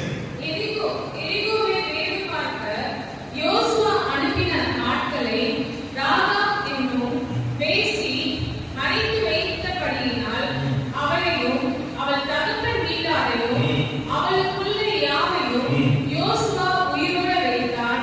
அவள் இந்நாள் வரைக்கும் இஸ்ரவேலின் நடுவிலே குடியிருக்கிறாள். எரிகோல இருந்தார், இஸ்ரவேல் பாளையத்துக்கு புறம்பாக இருந்தார். இப்ப எங்க வந்துட்டார்? இஸ்ரவேலின் நடுவிலே வந்து. ஏன்? தேவ பயம். ஒன்னாவது பாளையத்து நம்மளாம் ஒரு நாள் எங்க இருந்தோம்? பாளையத்துக்கு புறம்பே இருந்தோம். இயேசுவின் ரத்தம் நம்மை கழுவி பரிசுத்தப்படுத்த பிள்ளையை மாற்றி கொண்டு வந்து இஸ்ரவேல் நடுவிலே வைத்திருந்தார். நம்மை வைத்திருந்தார். இப்ப உள்ள இருக்கணும், வெளியே இருக்கணும். பாளையத்துக்கு ஊருக்குள்ள இருக்கணும், பாளையத்துக்கு வெளியே புறம்பே இருக்கணும். எங்க இருக்கு? உள்ளே இருக்குன்னு சொன்னா பயம் இருக்கணும். இஸ்ரவேல் பாளையத்துக்குள்ள ஆவியிலே ஆரம்பம் பண்ணி ஆவியில இருக்குன்னு சொன்னா பயம் இருக்கணும். இல்லையே, இல்லையே. நம்ம எப்படி உள்ளே இருக்குன்னு சொல்ல முடியும்? சொல்ல முடியும். அவன் உள்ள வந்த தெரியுமா? தேவன் இந்த பயத்தினாலே புறச்சாதி சபைக்கு போகாதவள், இந்த வேதாகமத்தை பார்க்காதவள், தொடாதவள், சத்தியத்தை கேட்காதவள், அதுக்கெல்லாம் சந்தர்ப்பமே இல்லாத ஒரு பெண் தேவனுக்கு பயந்தால் அப்படியே ஆண்டவர் எரிகோ பாளையத்துக்கு புறம்பே அப்படியே கொண்டு வந்து இந்நாள் வரைக்கும் இஸ்ரவேலின் நடுவிலே அவர் குடியிருக்கிறார். நான் பயந்தேன்னு சொன்னேன். தேவ சமூகத்தில் குடியிருக்கும்படியாக கர்த்தர் உதவி செய்வார். தேவ பயம் இல்லாமல் ஒரு இஷ்டம் வர வாழ்ந்து கொண்டு போயிட்டு செஞ்சு கொண்டு இருந்தேன்னா அங்கே வாசம் பண்ண முடியும். இரண்டாவது அதிகாரம் 10ஆம் வசனம். அதாவது ஒரு கட்டை வச்சீங்க, கை வச்சீங்க, இது நல்லா வரும். நீங்கள் எகிப்திலிருந்து புறப்பட்ட போது கர்த்தர் உங்களுக்கு முன்பாக சிவந்த சமுத்திரத்தின் தண்ணீரை வற்றிப் போக பண்ணினதையும் நீங்கள் யோர்தானுக்கு அப்புறத்தில் சங்காரம் பண்ணின எமோரியரின் 2 ராஜாக்களாகிய சீகோனுக்கும் ஓகுக்கும் செய்ததையும் கேள்விப்பட்டோம். பாருங்க, புறதேசத்து ஸ்திரீ எரிகோல வாழ்ந்தவர்கள் யாத்ராகமத்தின் புத்தகம் 14ஆம் அதிகாரத்திலே சொல்லப்பட்ட சம்பவத்தையும் என்னாகமத்தின் புஸ்தகம் 21ஆம் அதிகாரத்திலையும் உபாகமத்தின் புஸ்தகம் 31ஆம் அதிகாரத்திலும் எழுதப்பட்டிருக்கிற சம்பவங்களை துல்லியமாய் அறிந்து வைத்திருக்கிறார். யார்கள்?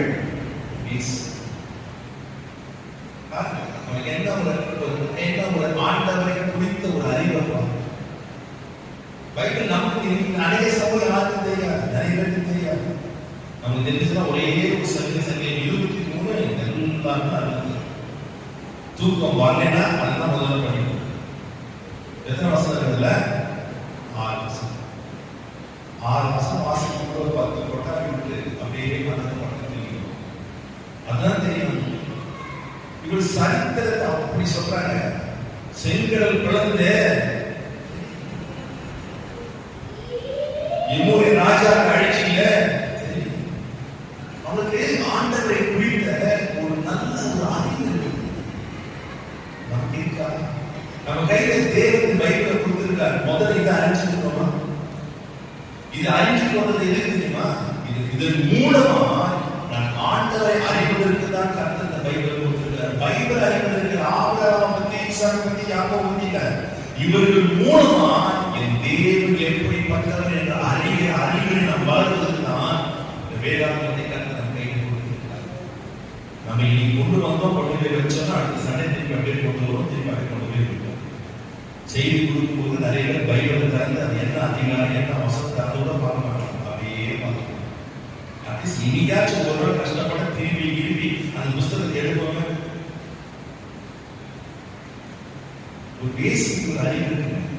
பேசிக் ஒரு அறிவு அதான் பேருக்கு சொல்றான். 2 நிருபங்களை எழுதினான். கடைசி 2 பேருக்கு 3ஆம் அதிகார கடைசி வசனத்தை வாசிக்கிறோம். கர்த்தராகிய இயேசு கிறிஸ்துவின் கிருபையிலும் அவரை அறிகிற அறிவிலும் வளருங்கள். எடுத்தீங்களா? நம்முடைய கர்த்தரும் இரட்சகருமாகிய இயேசு கிறிஸ்துவின் கிருபையிலும் அவரை அறிகிற ஆண்டவராகிய இயேசு கிறிஸ்துவை அறிகிற அறிவிலும் வளருங்கள். எவ்வளவு அழகா சொல்றாங்க. ஏன் இந்த அருமையான வார்த்தை வளருங்கள்னு பவுல் கூட சொல்றாரு. இதையே சொன்னான். ஏன் சொன்னான்? ஒரு நாள் ஒரு பொம்பளை என்ன குடிச்சா. டேய், நீ இயேசுவோட கூட இருந்த, நான் அவரை அறியவில்லை, சத்தியமா சொல்றேன், அந்த மனுஷன் யாருன்னு தெரியாது. நல்ல கூட உட்காந்து 3 வருஷமா நல்லா தின்னாங்க. 5 அப்பமா 2 கிலோ எத்தனை கூட எடுத்தார்கள்? ஒரு கூட வீட்டுக்கு கொடுத்துருப்பாங்க. நல்லா தின்னாங்க.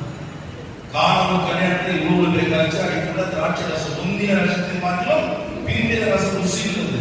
இந்த மாதிரி பாட்டில குடிச்சு பீச்சில் வச்சு குடிச்சிருப்பான். நல்லா தின்னா நல்லா குடிச்சா நல்லா என்ஜாய் பண்ணான். நீ சொல்றான் அறிய சத்தியமா யாருன்னு தெரியாது. அதனால அவன் கடைசி எழுதுறான், தப்பு நீங்க நான் செய்யக்கூடாது, நீங்கள் அவரை அறிவில வளருங்கள். இந்த பைபிளை கத்த கையில கொடுத்தது தூக்கம் வராத போது படிப்பது அதுக்காக. ஐயோ ராத்திரி ஏதோ கருப்பா அழுத்துது, பைபிள் தலைக்கு வச்சு தலைநாணிக்காக கத்த பைபிளை கொடுக்கல. பைபிளை கொடுத்தது படிக்கணும். படிச்சுன்னா ஆண்டவர் எப்படிப்பட்டவானவர், நானும் நீங்களும் எப்படி வாழ வேண்டும் என்று விரும்புகிறார், எப்படி வாழக்கூடாது, எதை செய்யக்கூடாது, எல்லாவற்றையும் இந்த வேதாகமத்தில் ஆண்டவர் எனக்காக உங்களுக்காக எழுதி வைத்திருக்கிறார். எத்தனை பேருக்கு ஞானவானாய் மாற வேண்டிய ஆசை? அப்பா ஒரு அம்மா தான் நான் தரத்தை தர செஞ்சேன். ஒரு அம்மா தான் ஆசை. யாருக்கு என்ன இல்லை, ஞானவானாய் மாற வேண்டிய ஆசையே இல்லை. உங்களை வச்சு ஆசை என்ன கஷ்டப்படுறது ஏற்கனவே அதே காப்பாற்றாங்க. நேச்சர் செஞ்சு செலவு கொஞ்சம் அப்படி ஆடினாங்க. ஆனா நீங்க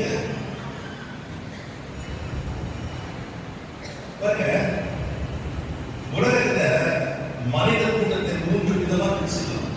ஷார்ட்டா சொல்றேன், 3 பிரிச்சுக்கலாம். ஒரு கூட்டம் முட்டாள், ஒரு கூட்டம் அறிவாளி, ஒரு கூட்டம் ஞானவான். யார் கொடுத்தா? முறைகளை பார்த்தா நீ என்ன பண்ணுறாங்க? யார் கொடுத்தா? செஞ்ச தவறையே திரும்பி திரும்பி செய்கிறவன் கொடுத்தான். இப்ப நாம் ஒரு தப்பு செய்யறோம், நீங்க ஒரு தப்பு செய்யறீங்க, அதை செஞ்சுட்டு ஐயோ பண்ணிட்டேன்னு சொல்லி மறுபடியும் தப்பு செய்யாமல் இருக்கிறவன் அறிவாளி. ஆனா நீங்க செய்யற தப்ப நான் செய்யற தப்ப ஒருத்தன் பார்த்துட்டு அந்த தப்ப செய்யாம தன்னை காத்துக் கொள்ளாம இருக்கல, அவன் ஞானம். ஐயா, இந்த வேதாத்மத்துல எல்லா மனிதனுடைய வீழ்ச்சிகள் தவறுகளை ஆண்டவர்கள் எழுதி வச்சிருக்கார். ஆமாவா இல்லையா? எதற்கு? அவனை அசிங்கப்படுத்துவதற்கா? இல்ல அவனை வெட்கப்படுத்துவதற்கா? இல்ல. நீ படிச்சுட்டு அவன் செஞ்ச தப்ப செய்யாமல் நீ ஞானமாய் மாறிக்கொண்டு கத்திரி எழுதியிருக்காரு. நம்மதான் படிக்கிறதே கிடையாது, சபைக்குள்ள வந்து திறக்கிறதும் கிடையாது. ஆனா இந்த புத்தி யாருக்கு இருக்கு? பேசி பேசி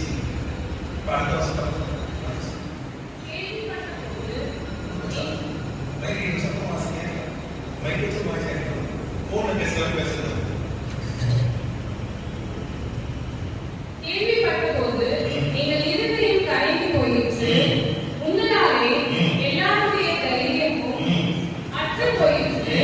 உங்கள் தேவனாகிய கர்த்தரே, உங்கள் தேவனாகிய கர்த்தரே உயர வானத்திலும் கீழே பூமியிலும் தேவனானவர். ஆஹா,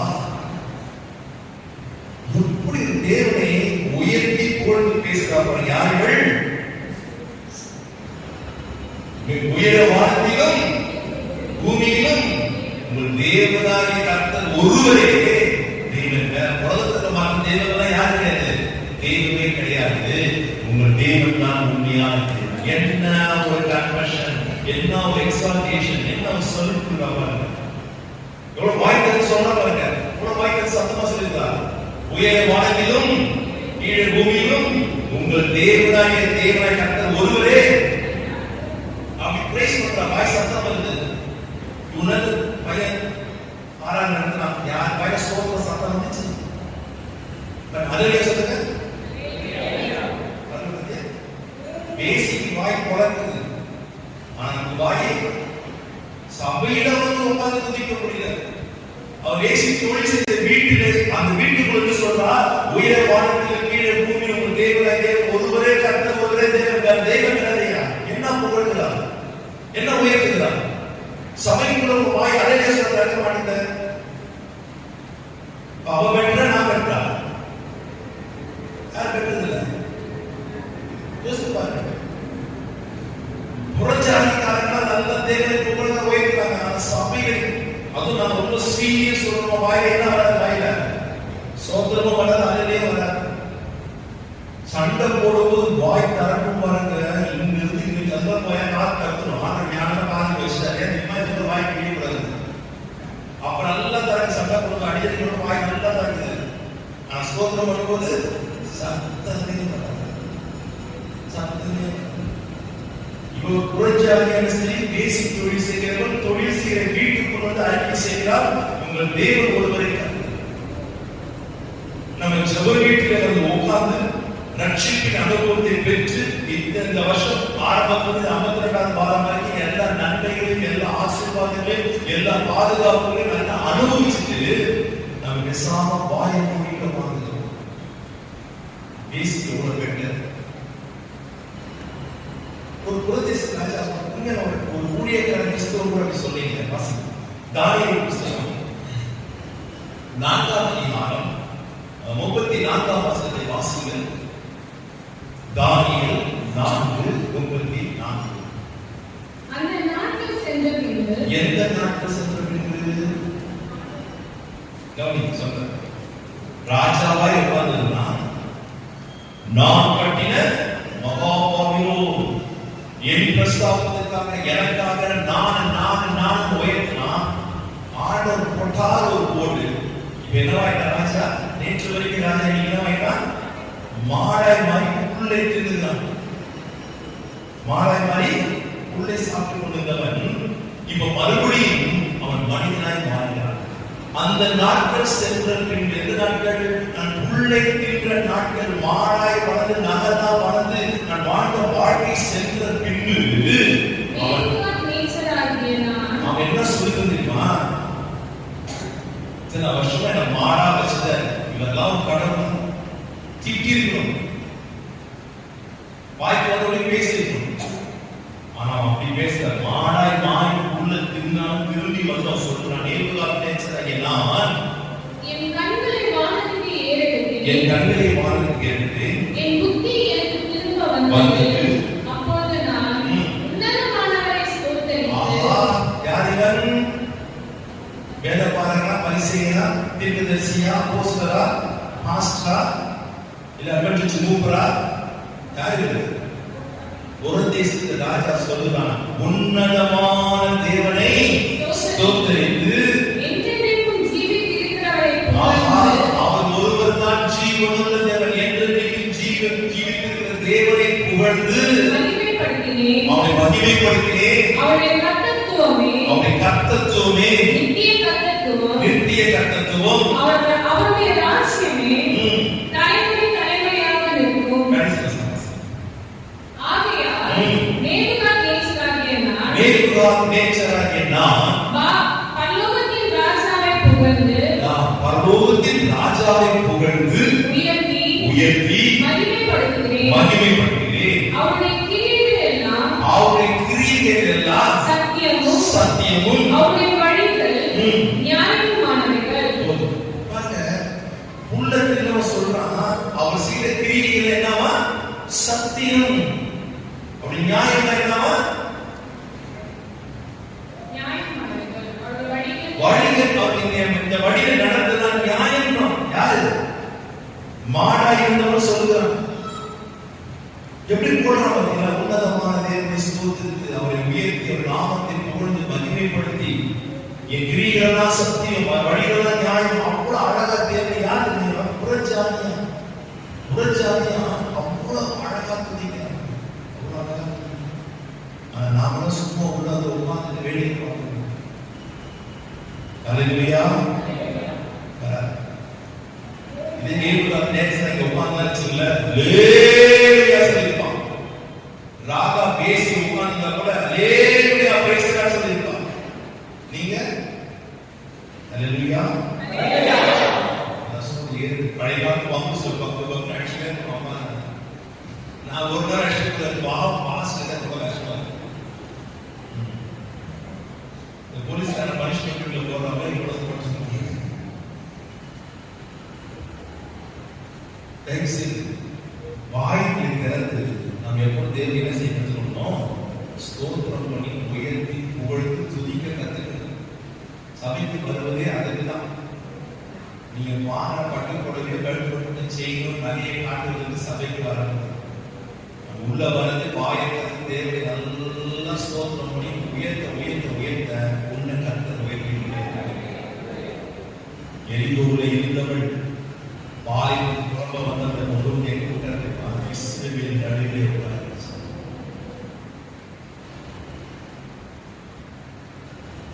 சரி பாருங்க. இப்போதும் நான் உங்களுக்கு தயவு செய்தேன், நீ எங்கள் காரியத்தை வெளிப்படுத்தினேனால் அதற்காக உங்கள் வார்த்தையின்படி ஆகக்கூடாது என்று சொல்லி அவர்களை அனுப்பிவிட்டார். அந்த ரெண்டு பேரும் தேவனுக்காரின் வாலிபரை அவர் அனுப்பிவிட்டார். அவர்கள் போய்விட்டார்கள். அவர் வீட்டை விட்டு போயிட்டார்கள். பின்பு அவன் அந்த சிவப்பு கயிற்றை எடுத்து ஜானியிலே கட்டப்போம். நாங்கள் போயிட்டு திரும்பி வரும்போது நாங்கள் உன்னை காப்பாற்ற வேண்டும் என்று சொன்னால் ஜனல் என்ன செய்ய? சிவப்பு பருள கட்ட சொல்லுங்க. சிவப்பு கையில கட்டி தொங்கினா நீ ஜீவன் தப்பிக்க. எப்போ வருவாங்க திரும்பி? ஒரு அப்ராக்சிமேட்டா ஒரு மாசம் கழிச்சு வரலாம்.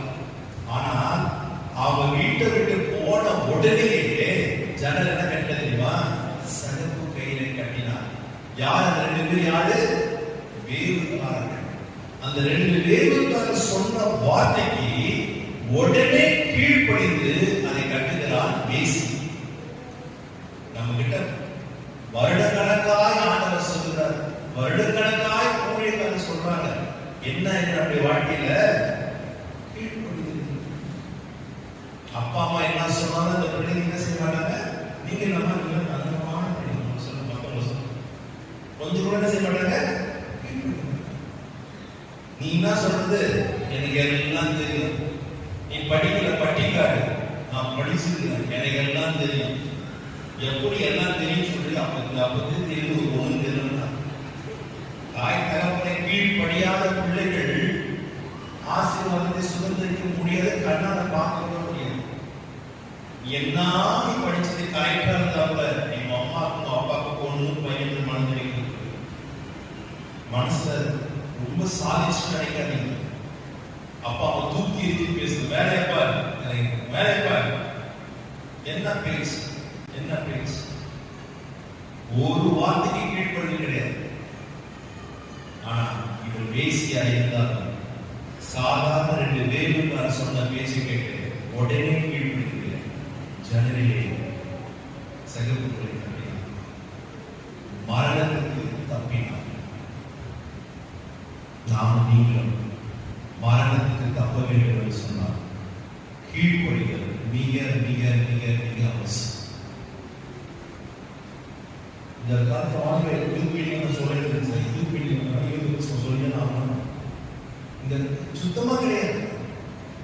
வயதுக்கு பெரியவங்கன்ற ஒரு மரியாதையே கிடையாது, மரியாதையே கிடையாது. அட்லீஸ்ட் அப்பா அம்மாவுடைய வயசுக்காகிலும் அவருடைய அனுபவத்துக்காகிலும் நாம் அவங்களுக்கு என்ன செய்ய வேண்டும், கீழ்ப்படிய வேண்டும். அந்த வயசுக்கு மரியாதை கிடையாது, மரியாதையே கிடையாது.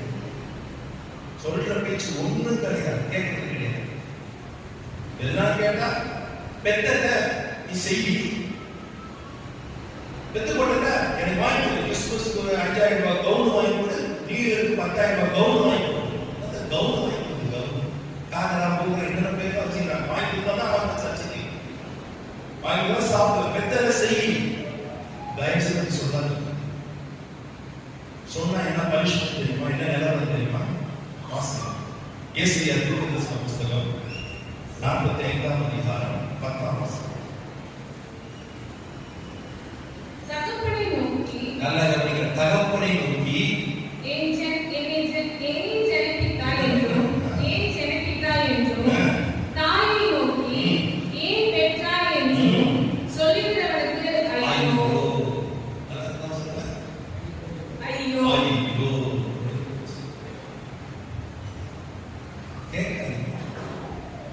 ஐயோன்னு அர்த்தம், ஐயோன்னு அர்த்தம் என்ன பேச பண்றீங்க?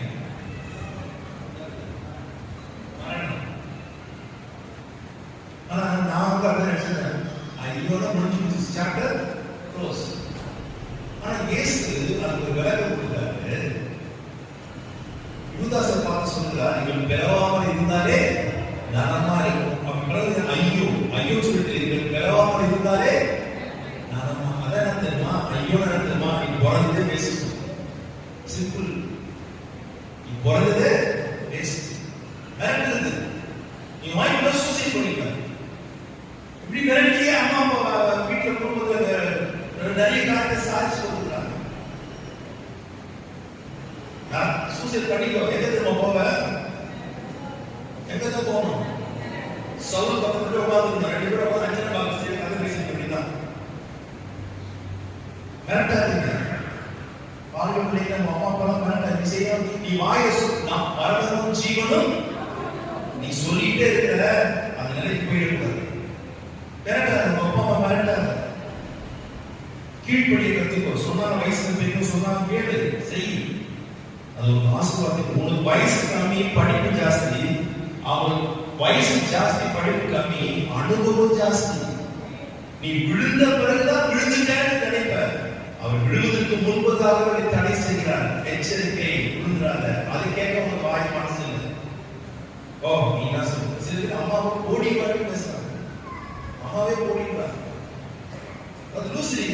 நான் இப்படியே ரெண்டு பொண்ணு பேசுது, எங்க அம்மா லூசு. சும்மா போன் பண்ணி எங்க இருக்கிற, எங்க வர, என்ன பண்ற, ஆயிரத்தி கேள்வி கேட்டு இருக்கிறாங்க.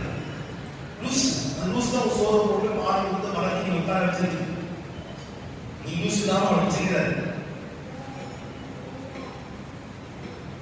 கீழ்படுங்க. ராகா பேசி அந்த லைன்ல பார்த்தா அதே ராகா பேசி அப்படியே கீழ்படுங்க. அவ பேர் எங்க வந்துச்சு? விசுவாச வீரர் பட்டியலே வந்துச்சு. அப்ப அவருடைய விசுவாசம் எப்படிப்பட்ட விசுவாசம் தெரியுமா? வாசம் யாக்கோபு எழுதின நிருபம் 2ஆம் அதிகாரம் 25ஆம் வசனம். அவர் விசுவாசத்திலே கிரியை பாருங்க. 25 வாசிகள். அந்தபடி ராகாவிடம் பேசி தூதர்களை ஏற்றுக்கொண்டு வேறு வழியை அனுப்பிவிட்ட போது கிரியையினாலே அல்லவா நீதி உள்ளவர்களாக்கப்பட்டார். யார் இவர்? அந்தபடி. அப்ப அந்தபடினா எந்த படி? காண்பிடியா எந்த படி? 21 வாசிங்கள். நம்முடைய பிதாவாகிய ஆபிரகாம் தன் குமாரனாகிய ஈசாக்கை பலிபீடத்தின் மேல் செலுத்தின போது கிரியையினாலே அல்லவா நீதிமான். அந்தபடி என்ன தெரியுமா? ஆபிரகாமின் விசுவாசத்தின் படியே ராகாவின் பேசி இருக்குதுன்னா, அப்ப விசுவாசம் எங்க யாரோ ஒப்பிட்டு சொல்றாரு? ராகாவின் பேசி விசுவாசம் யாரோ ஒப்பிடப்பட்டிருக்கு தெரியுமா? விசுவாசத்தின் தகவலுக்குள் இருந்த விசுவாசம் யாருக்கு தெரியுமா? பேசி. என்ன கம்பேரிசன் பண்ணுங்க? விசுவாசத்தின் தகவல் ஆபிரகாம். இப்ப விசுவாசத்தின் தாய் யாரு? ராகாப். அவன் கிரியை ரெண்டு ஒண்ணுதான். அந்த விசுவாசத்தினால நீதிமான கிரியை நீதிமான இவரு அப்படிதான் அவ்வளவு அப்படிதான். நம்ம வாழ்க்கையில எவ்வளோ வசனத்தை கேட்கிறோம், நமக்குள்ள என்ன வரல? விசுவாசம். ஆனா யார்கிட்ட இருந்துச்சு? பேசிக்கிட்டு. அதனால அவர் முடிவு மகிமையாக முடிச்சு. மாம்சத்துடன் ஆரம்பிச்சார், ப்ரொஃபஷனல் பேசிக் தொழில்தான் ஆரம்பிச்சா. ஆனா முடியும் போது மகிமையாக இயேசுவின் பிறப்பை வம்சம் வரலாறு இருக்கிறது. கடைசி ஒரு காரணம் சொல்லிட்டீங்க. மறுபடியும் புஷ்பரெல்லாம் அதிகாரம் 12 வாசம்.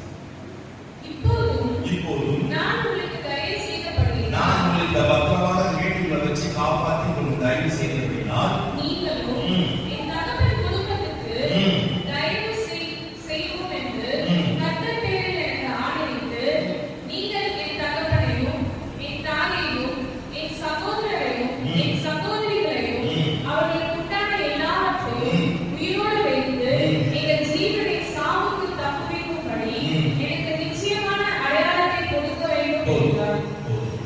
இவள் யாரு? இவங்க யாரா இருந்தாங்க? பேசி அப்பா இருக்காங்க, அம்மா இருக்காங்க, அண்ணன் இருக்காங்க, தம்பி இருக்காங்க, அக்கா இருக்காங்க, தங்கச்சி இருக்காங்க. இத்தனை பேர் இருந்தோம். இவ என்ன தொழில் செய்யறா? இவ செஞ்ச தொழில் தான் வருமானம் தான். குடும்பம் என்ன செய்யுது? சாப்பிட்டு வருவாங்க. ஆனா இவ பேசியா இருந்தாலும் இத்தினால் என் உயிரை எடுத்தீங்க, என்னை பாடா பண்ணுவீங்க. நான் ஒவ்வொரு நாளும் நரக வேதனை அடைஞ்சுதான் சம்பாதிச்சு உங்களுக்கு போட்டேன். அப்பா 2 பேர் வந்தீங்க தேவதூதர், நீங்க வரும்போது என்ன மாத்திரம் காப்பாற்றிட்டு போட்டு இவளை வச்சு செஞ்சவர்களுக்கு கூட இவர் பரிந்து பேசுகிறார். அவங்களே காப்பாற்றுங்க, அவங்களுக்கு ஜீவன் காப்பா வழி சொல்லுங்க. ஒரு வேசிக்கு கூட ஒரு ஆத்ம பாரத்தை, வேசிக்கு என்ன பாருங்க, இவளை வச்சு அப்பா நான் சொல்லிருக்கேன், அம்மா இதெல்லாம் செய்யாதுமா, நான் மூட்டை தூக்கி ஆகினோம் உனக்கு சாப்பாடு போறேன்னு சொல்லியிருக்கோம். இல்ல வீட்டுல இருக்கிற அண்ணங்காரன் தம்பிக்காரன் இதெல்லாம் செய்யாத வேணாம் சொல்லியிருக்கோம். ஒருத்தர் சொல்ல. ஆனா அவர்களுக்காக கூட இவன் பரிந்து பேசி அத்தனை பேரையும் உயிரோடு கூட காப்பாற்றுகிறார். பேசிக்கிட்டு இருக்கிற குவாலிட்டி பார்த்தீங்கன்னா, நம்ம ஒரு ஆத்துவமாக இருக்கலாம், சபையை நல்லா கட்டிருக்கோம், பிரம்மாண்டமா கட்டிருக்கோம், எல்லாம் முக்காசி காலியா இருக்கு. இத்தனை வருஷமா சபைக்கு நான் தான் சீனியர் சொல்றது, தலையெல்லாம் இங்க உண்டு உங்களால இந்த சபைக்கு எத்தனை புதிய ஆத்மாக்கள் வந்திருக்கு? எத்தனை வந்திருந்தா மேலே காரியம் கீழே காரியம் கட்டிட சபை பெருசா கட்ட திரும்ப சோதரம் அது காலியா இருக்கணும். அதுக்குள்ள என்னவா இருக்கணும்? ஆத்மாக்கள் இருக்கணும். நீங்கள் தான் பாரத்தோடு ஜெபித்து ஆத்மாக்களை என்ன செய்யணும்? கொண்டு வரணும். சரி, நீங்க இதுவரைக்கும் எத்தனை ஆத்மாக்கள் கொண்டு வந்தீங்களோ எனக்கு தெரியாது. வந்திருந்தா நிறைவேற்றலாம்.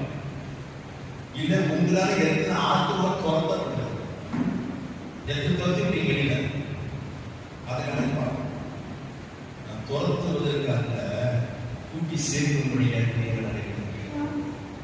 கூட்டி சேர்க்க பேசி பாரத்தோடு ஜெபிக்கிறார். நீங்க அப்பா அம்மா என்ன செய்ய ஜீவனோட அவருக்கு இருக்கிற அந்த பாரம் ஆத்ம பாரம் தான் இயேசு கிறிஸ்துவின் பிறப்பின் வம்ச வரலாறுல தன் வாழ்க்கையின் ஓட்டத்தின் முடிவை மகிமையாய் முடிய செய்யும். நம்ம கொஞ்சம் அப்படியே ஆராய்ந்து பார்க்கலாம். ஒரு விஷயம் எல்லாரும் எழுந்து கண்களின் குழு சகோதரிகள் எல்லாம் தலைகளின் குழு அப்படியே உங்களை பாருங்க. எல்லாம் கண்ண மூடி உங்களுடைய உள்ளான மனுஷனை கொஞ்சம் பாருங்க. எப்படி ஆரம்பிங்க, எப்படி முடிவு? ஆவியா மாம்சம். ஆரம்பத்தில் கொண்டிருந்த நம்பிக்கையை முடிவு வரைந்த பற்றி இருப்போமாக கர்த்தரிடத்திலே கிறிஸ்துவிடத்திலே பங்குள்ளவர்களாக இருப்போம் என்று எபிரேயருக்கு எழுதின ஆண்டவர் சொல்கிறார். நீங்கள் மாம்சத்திலேயே முடிப்பீங்க சொன்னார். இத்தனை மதியினர்களோ நீங்கள் முட்டாளோ? இதற்காக இயேசு சிலுவையிலே மரித்தார். இதற்காக இயேசு ரத்தத்திலே உங்களை சிந்தினார். இதற்காக இயேசு பாறைக்கு புறங்களே இருந்த உள்ள கொண்டு வந்து வச்சார். நீ வாழ்க்கையின் ஓட்டம் என்ன? சிம்சோனை போல கண்ணின் நீச்சை, மாம்ச நீச்சை, ஜீவனத்தின் பெருமை, பொழுதுக்கும் செல்போன் அந்த வீடியோ, இந்த வீடியோ, அந்த காட்சி, இந்த காட்சி, இப்படியே கண்ணின் இச்சையிலே வளர்ந்து அது மாம்சத்தின் இச்சையாக மாறி அதை கிரியைகளிலே செயல்களில் நடக்கக்கூடிய வாழ்க்கை வாழ்ந்து கொண்டிருக்கிறோமா? நான் தான் சர்ச்சில் தர இந்த ஜீவனத்தின் பெருமையை வாழ்ந்து கொண்டிருக்கிறோம். இன்னைக்கு மனம் திரும்புவோம். வருஷத்தின் கடைசி சில மணி நேரங்கள் தான் நமக்கு முன்பதாக இருக்கிறது. இந்த சவுலை போல ஆவியை ஆரம்பம் பண்ணி கர்த்தருடைய வார்த்தைக்கு கீழ்ப்படியாமல், கர்த்தருக்கு துரோகம் பண்ணி, கர்த்தரை தேடாமல் அஞ்சலம் பார்க்கிற ஸ்திரீயை தேடி செத்தான். நாம் யாரை தேடுகிறோம்? யாருடைய வார்த்தைக்கு நாம் கீழ்ப்படுகிறோம்? நம்ம யாருக்கு பார்க்கிறோம்? நாமே யாருக்கு பார்க்கிறோம்? நாமே நிதானித்து பார்க்கிறோம். ஒரு வேசி சாதாரண 2 பேருக்காரனை தன்னுடைய வீட்டில் ஏற்றுக்கொண்ட பிற்பாடு பாவம் செய்வதில்லை. பாவத்தினால் தன் ஆத்மாவை சரீரத்தை சேதப்படுத்தவில்லை. நம்ம உலக ரட்சகராக இயேசு கிறிஸ்துவை நம் உள்ளத்திலே ஏற்றிருக்கிறோம். அவருடைய ரத்தத்தினால் கழுவப்பட்டிருக்கிறோம். அப்பா பிதாவை என்று கூப்பிடக்கூடிய புத்திர ஸ்வீகாரத்தின் ஆவியை பெற்றிருக்கிறோம். எத்தனை முறை சேதமானது! கடந்த 364 நாட்களிலே தேவனுக்கு பிரியமில்லாத காரியம் பாவங்களை செய்து எத்தனை முறை என் ஆத்மா என் சரீரம் சேதமானது. வீசி சேதப்படுத்திய கதவை அடைத்தார். நோயின்றி அடைச்சார். நம்ம திரும்ப repeatedly we are doing the same error. அவளுக்கு இருந்த ஒரு சரியான மனம் திரும்புதல் நம்மகிட்ட இருந்தா இனி திரும்பலாம். இனி ஒரு சான்ஸ் இருக்கு. கோல்டன் ஆப்பர்ச்சுனிட்டி கர்த்தர் இன்னைக்கு நமக்கு கொடுத்திருக்கிறார். அவன் தேவனுக்கு பயப்படலாம். அவள் திகில் பிடிக்கிறது பயமா இருக்கு. தேவன் கேட்டாலே பயமா இருக்கு. நமக்கு என்ன பயம் இருக்கு?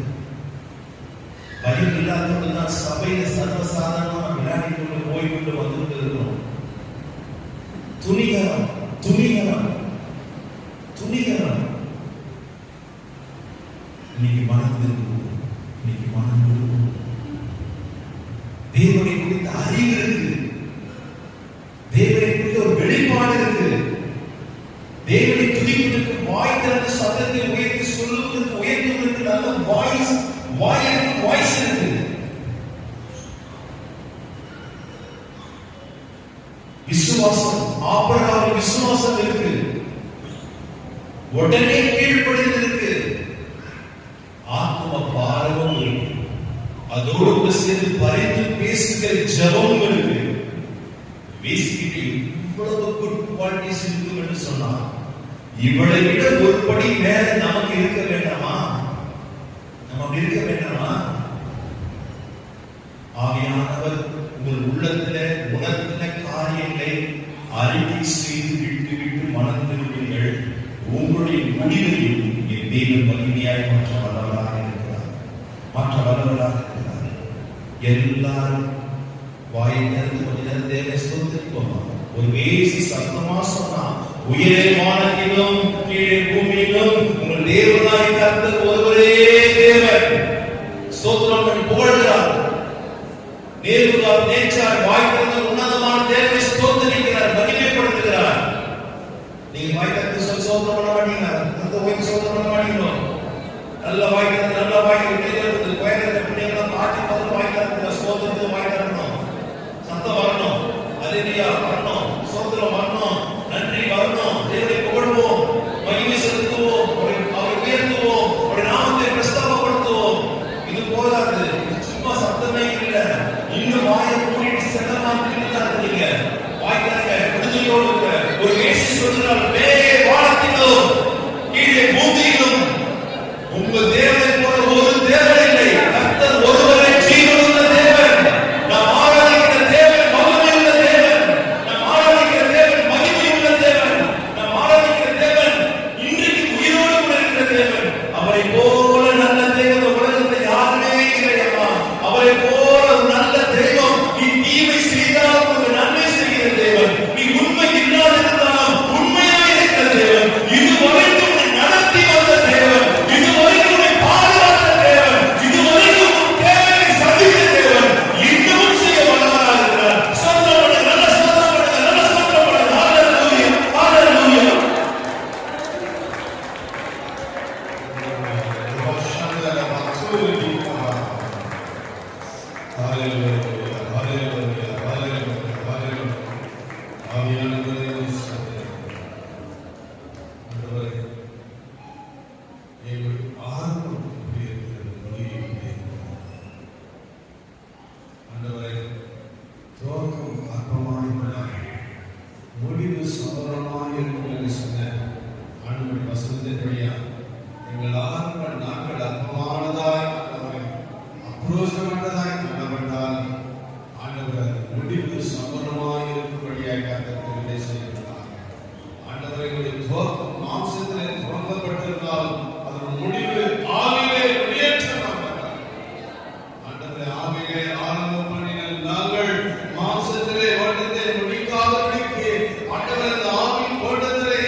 விசுவாச